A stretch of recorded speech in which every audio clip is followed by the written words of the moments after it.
Hey, it's Pronounced Bag and I'm Adam, and in this video I replace the coil packs on my Golf R. Not because it's a performance upgrade, not because it's a cool blue color, but because I actually had to. So in this video I'm going to show you how I did it, talk about why I had to do it, and then also show you my attempt at measuring whether or not the old coil packs were any good or not. I used a multimeter, took some measurements. I don't really know what it was telling me, but hopefully somebody can tell me whether they're maybe still good or not. I think the result is basically that they are not good, and you'll find out. So stay tuned. Check it out.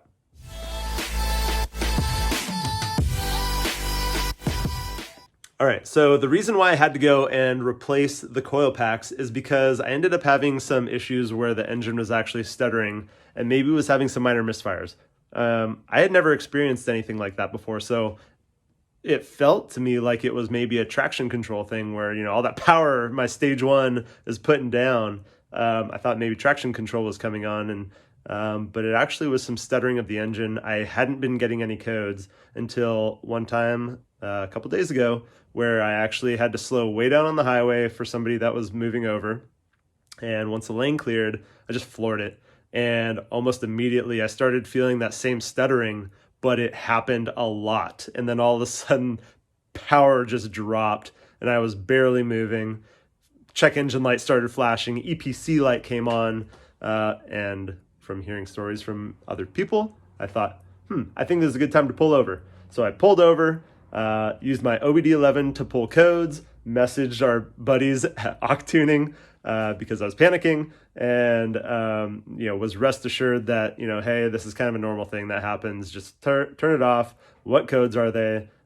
Just turn it back on and see what happens. So I'll list out some of the codes that I was getting here, or all the codes I was getting here. I got 5. There was one that was called hide cylinder. Then there was one that was like random cylinder misfire, and then cylinder 2 misfire, cylinder 3 misfire, cylinder 4 misfire, and just all the misfires. So I think what ended up happening is that 3 of the 4 injectors shut down, and so when I went to take off, I lost all power except for one cylinder, enough to kind of limp me along to where I could pull over and park. So that's why I ended up replacing these as a suggestion to fix some of that issue.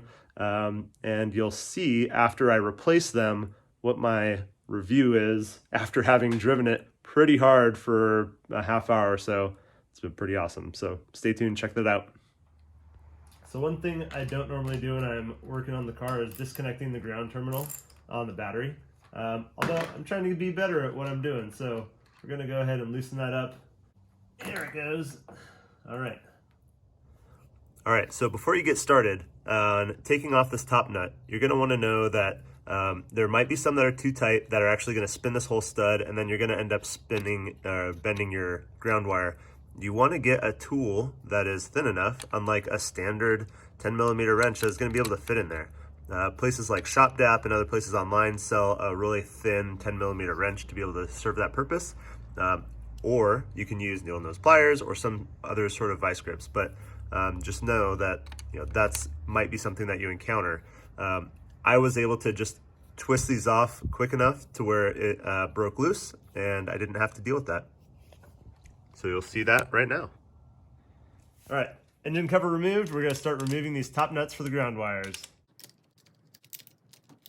All right, and I'm gonna continue taking these nuts off the ground wires here. I'm able to pull each of the ground wires off.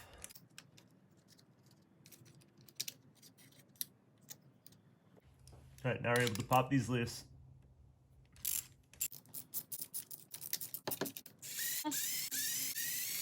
All right, so this is what one of those studs looks like. It goes down, holds in the coil pack.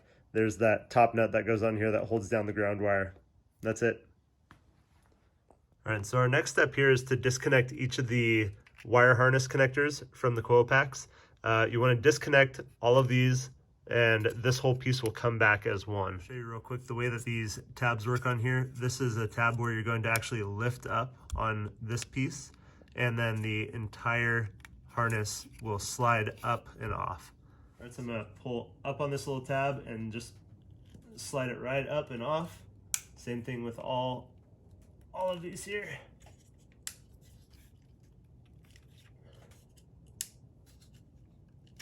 Awesome. All right, so I'm having a little tough time getting this wire harness pulled off back here because of this piece right in the center. So I'm just gonna be really careful wiggling things around to see how I can shift it around to make it come off. And I'm gonna go ahead and just start popping some of these out to get them out of the way. So I saw a good tip from somebody who said that you want your engine to be a little bit warm so it's a little bit easier for these to come out. So give them a little rotation and pull straight up. Well, that doesn't look good. I think the inside of my coil pack just came out. We'll take a look and see what's left in that in just a second. Okay, so I just popped out the coil packs. One thing that really helped me maneuver getting them around, because this is pretty tight in here, is that I disconnected, probably didn't really need to disconnect all these on the backside. They're super easy, but it gave me just a little bit more flexibility where I didn't feel like I was gonna end up snapping one of these off. So that was helpful. But when I was pulling off the coil packs, I left a little something inside the well there. So I'm gonna pull out 3 of the 4 that came off, and I wonder if those are the 3 of the 4 that I ended up getting codes on. I think the cylinder order goes 1, 2, 3, 4 this way, and I got codes on misfiring 2, 3, and 4. So, and then I also got random like misfire. So maybe they were all misfiring. I don't know.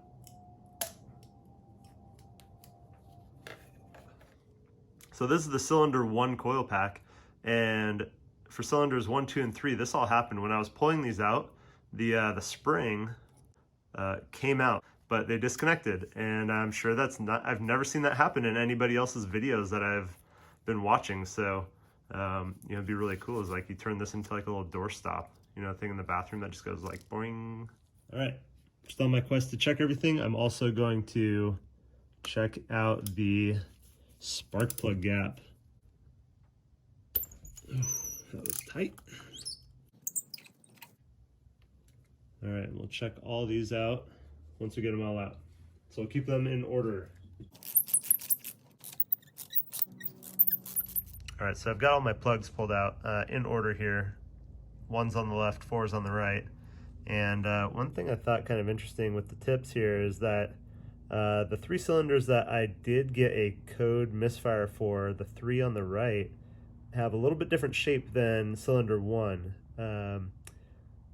They're a little bit bigger gap. The left cylinder 1 is 0.032 inches, and the others are a little bit bigger.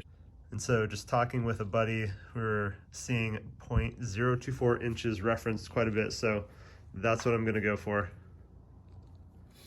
All right, I've got all these spark plugs gapped to 0.024 inches, so I'm going to gently slide them back down the cylinder and thread them in.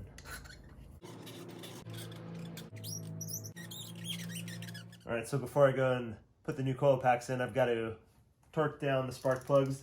The OEM torque tightness. And the OEM torque is 30 Newton meters.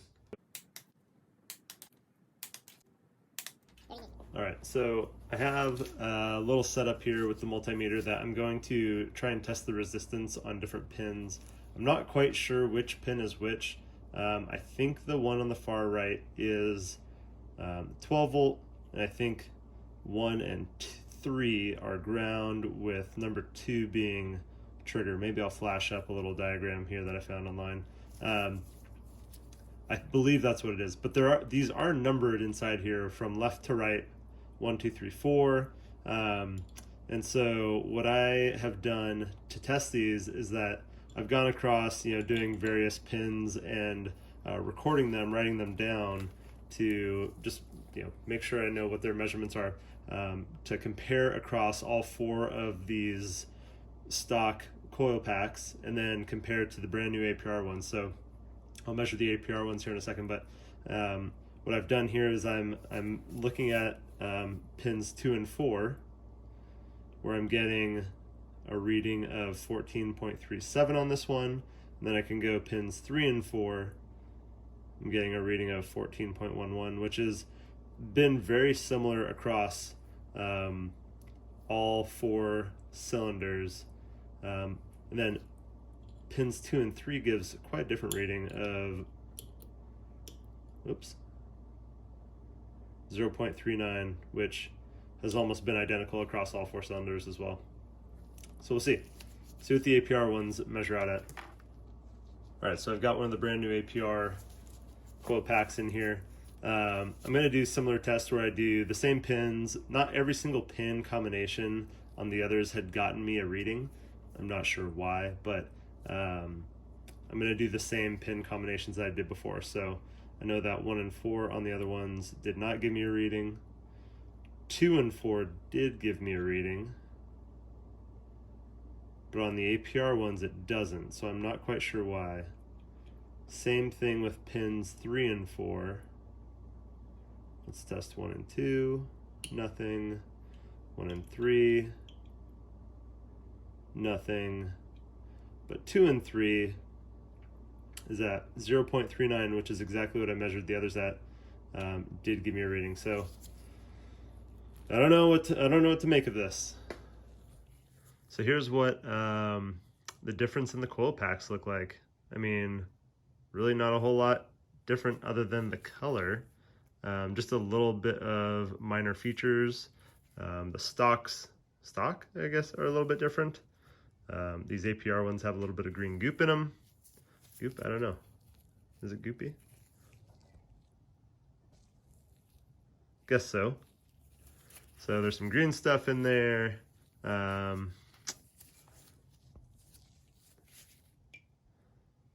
yeah, these coil packs aren't terribly different. What is nice is that the lettering for these vehicles, it faces you now. So if you decide to run without your engine cover, or when you do pop off your engine cover, you can very clearly see the APR logo, which is kind of cool. All right, so now I'm gonna go ahead and slide these babies back in here. Not back in here for the first time because they're brand new. Gonna go ahead and just push them down firmly. All right, and a couple of these are a little bit challenging just because of the wire harness here. So I'm gonna kind of twist it and work it underneath, kind of the same way I got it out.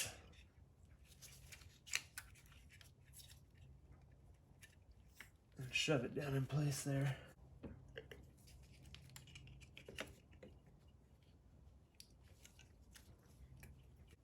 All right, so now I'm gonna try my best to actually line these all up and plug them in. There you go. That number 3 is, 2 and 3 are really a challenge there.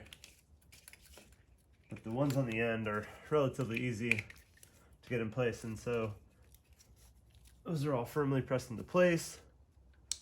I'm gonna slide those back on. And because I went ahead and took off all these little clips on the back here, I don't know what, somebody tell me what these are.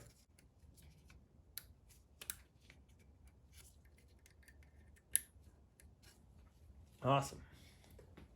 Right now, going to thread back in each of these studs.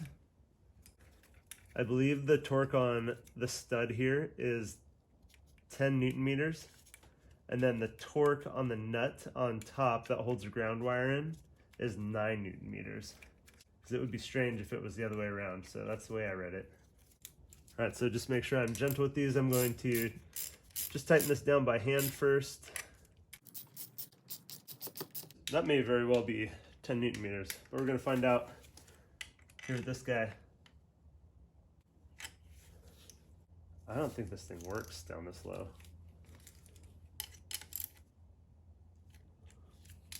All right, I don't trust that my torque wrench actually works well down at that very low torque spec. So I'm just gonna do it by hand because I have a good sense of how tight it was when I took them off. So we're gonna put all these ground wires back on here and get the nuts back on.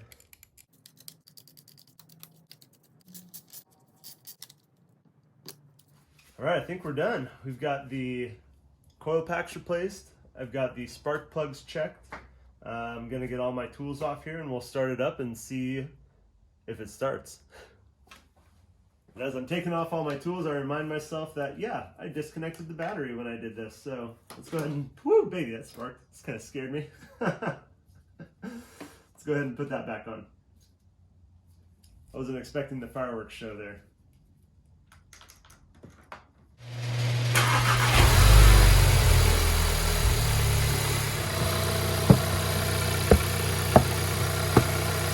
All right, let's head out for a little test drive.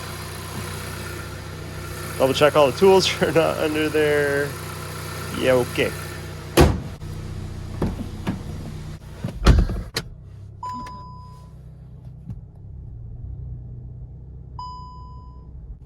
All right, here we go for a little test drive.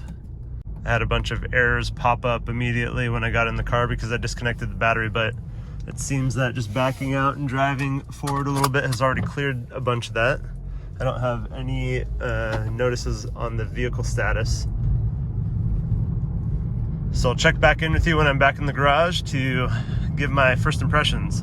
All right, so I just got back from a test drive, drove around, got the car warmed up, ended up getting out to the highway and did some hard pulls up and down the highway to just see how the car felt, see if I could feel any of the same stuttering that I had gotten before, and definitely not. It's all gone, it's all fixed. Didn't have any check engine lights come on, no faults. You know, the car felt perfect. So definitely the fix was, well, maybe a combination of replacing the coil packs, but then also checking the spark plugs, making sure that they're at the right gap.